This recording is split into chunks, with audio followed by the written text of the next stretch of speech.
Okay. So, greetings. So in this video, I'll try to explain some concepts around AI agents, what they are, what's their purpose, how you can use them, the historical development leading towards AI agents, and so on. So this, I'll try to keep this video at a high level. I won't include too many technical details, and I'll focus more on the working aspects so you can use it as a user more than AI researcher point of view. Yeah, so that being said, you won't need much knowledge prior to this on AI agents to understand what I'm trying to explain today fully. Also, we'll be continuing on some concepts that were taken in the previous sessions on ChatGPT as well as LLMs. So yeah, those ideas will still extend on those ideas in this session. So starting off the PPT. So let's quickly recap what we have seen in the previous sessions. So a definition of LLM is a model that is focused on generative AI, and it falls under the domain of text. So putting it together, it would be a text generative AI model, or simply put, LLM in short. So what is the idea? The working principles of LLM is also quite simple, and the idea is given a sentence, it completes the sentence by adding the next word by predicting it. Now, how that's done is fundamentally there's a dictionary of words on the language that it's trained on, and it assigns probabilities to those words and then picks the word with the highest probability. So it's quite natural to how a human would learn a new language. That's how we try to teach LLMs the way of speech or a language. So in summary, what an LLM does is pattern learning and sequence completion on languages. Now, common instances of LLMs that you use day to day will be ChatGPT, Copilot, and Claude. These are the popularly used models. Now, an LLM is like any other artificial neural network. Basically, the default underlying structure remains the same. Of course, the architectures of different models evolve over time, but the core idea of the network existing and the parameters of the artificial neural network existing and them having to be trained on data for it to recognize the patterns present in the data all hold. So all of this is just some technical details. You can skip that if you would wish. Now moving on. So over the course of development of LLMs, the size of LLMs increased with the increase in compute power over the course of time. So there is some unintentional observations of LLMs. This stems from the fact that researchers didn't purposefully program some behaviors of the LLMs, but they consequentially came up because of the size of it. So this concept finally would be called as emergence, but let's build up to it. Now, starting off, initial models were quite small, around less than 1 billion parameters models. And these models, when applied on language tasks, as in case of LLMs, did quite poorly. What I mean by that is they had poor context and they had less input token limit. Now, what that means, what does context mean? So context means that if you give a set of instructions for the LLM to follow, the LLM would try to complete it on a story basis, but wouldn't adequately complete it in a proper manner and not follow all the instructions provided in the input prompt. So that's the meaning of context here. And input token limits relates to the fact that you can't give more than 10 to 20 words as input to the model for it to process in a given time. Now, with that being said, as the size of model increases, naturally the improvements can be expected in the performance side. So what I mean by that is, now if you move from models that are smaller than 1 billion parameters to models that are in the range of 1 to 5 billion parameters, now the context of the answers provided by the response provided by the model improves. in relation to the input, and the input token limit also increases. That means you can give bigger prompts to the model, and you would get more meaningful results as compared to the smaller models before it. Now, following that, now let's consider models bigger than 5 billion parameters, and that falls somewhere shortly less than the 15 billion parameter models. So this range is quite special because this is where we stand in the current sweet spot of modern local single machine hosting for LLMs. In simple words, if we take a standalone PC built by a hobbyist, it would be able to handle prompts given to the model if the model is of falls in this size range, and would give answers in a reasonable time.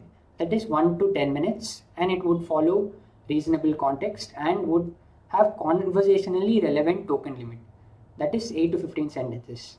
What that means is, say if you and I have a conversation, I won't remember everything that you've said to me from the start, from the first time I've met you. So we might have had like a bunch of conversations.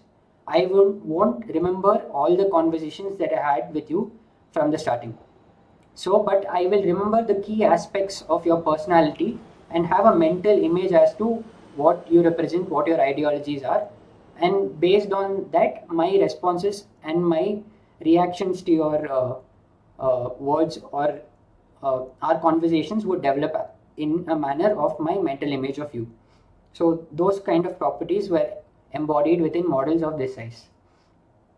Now, to quickly summarize what I mentioned, one, the models that fall between the 5 to 15 billion parameters have these following properties. That is, one, they needed concise prompting for getting concise results because they don't have exact relevance, but they have a general idea of what the history of context was from 8 to 15 sentences. Two, this is the contemporary sweet spot of compute requirements and performance when it comes to LLMs. Now, with that being said, there are obviously bigger models than this, as GPU farms are high and data centers have more compute capacity, and equivalently they can build bigger models. So when we extend to them, there are some interesting properties, say as those observed in ChatGPT and Claude, which you might unknowingly experienced, but the term given to them broadly is called emergence. Now, moving on, let's see what I mean by emergence.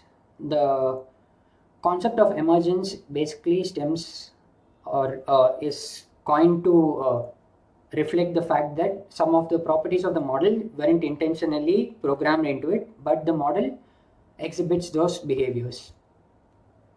Now, let's start off simpler.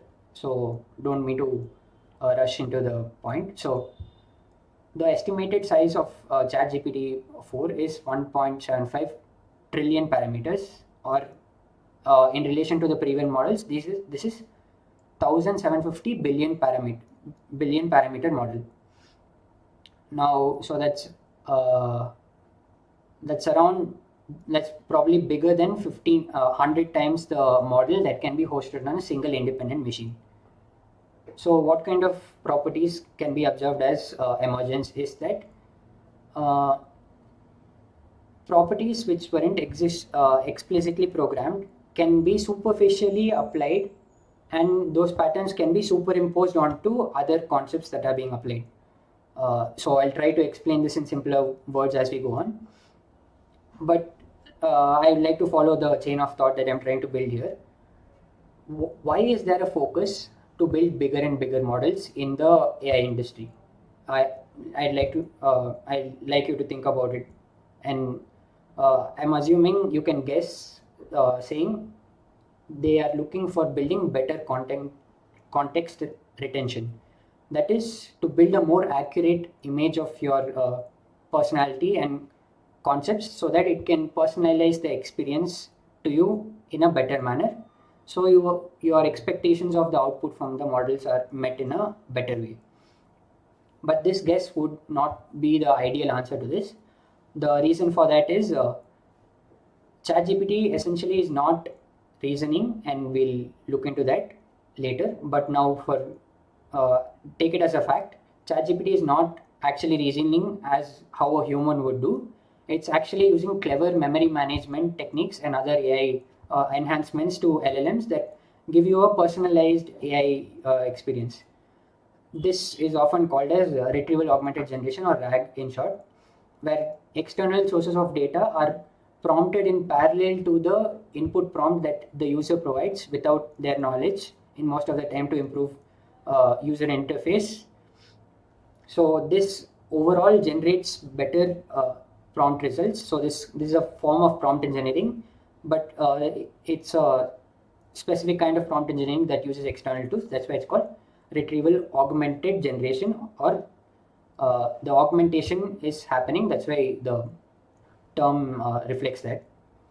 So the actual answer to why people are focusing on building bigger and bigger models and investing billions of dollars into building the biggest model is, in short, they're trying to perfect the reasoning component.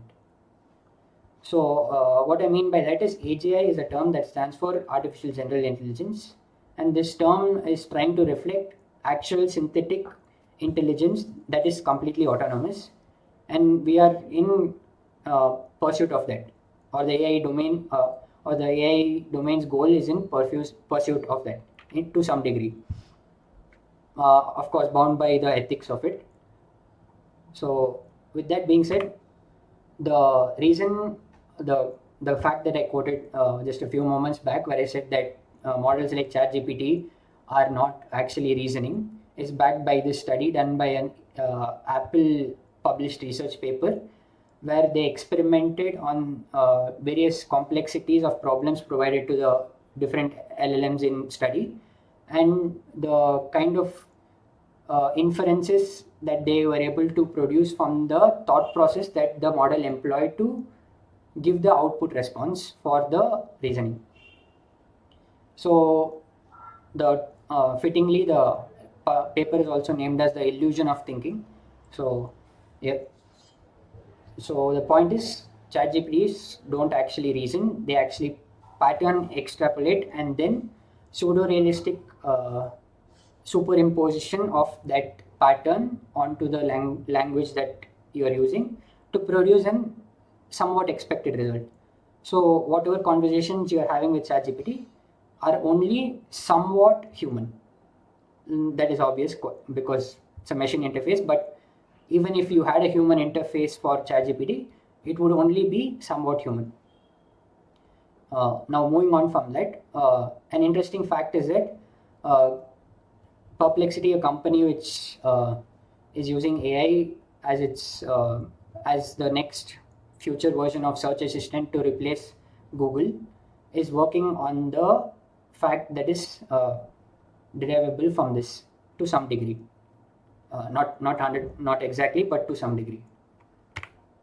Now moving on, I'd like to take a step back and try to fill in the gaps that I've come so far, that I've probably come across so far. So, as collectively, the goal of the industry, AI industry, is to achieve humanless automation and task perfection. So that is truly to fully automate a task and remove humans.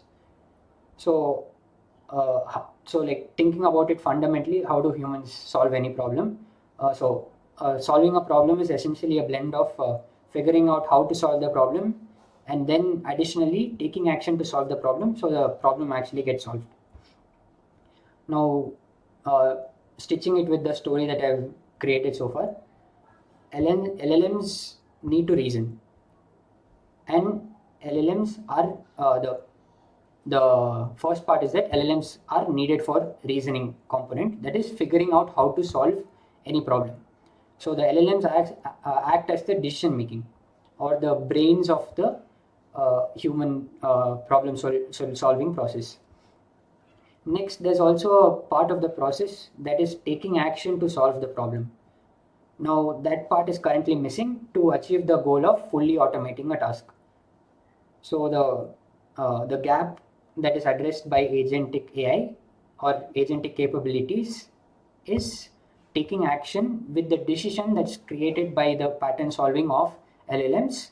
So you can automate a task truly without any human need for the decision making that we obviously do. Now, all of this put together is just theory. And let's say that you weren't that excited about whatever I explained so far. No problem, sure. But let's say you want to use Agentic AI. That's fine, no worries. You can get started on with basically clicking your mouse and copy pasting a bunch of codes, and you can build your first agent. So here are the resources for that. So the first is there's an API, open source API provided by Google. That's the Gemini API, where there are a bunch of generative AI models. So you have to create an API key for that. The hello world code is here. So you can query the LLM with quite simply a few lines of code.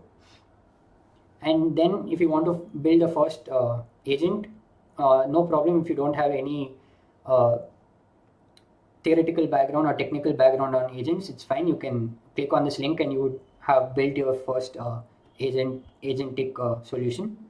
And then if you're not quite satisfied with this, you can extend and learn upon it or experiment with it in your own ideas using the final link in this slide. That is the cookbook provided by Google themselves.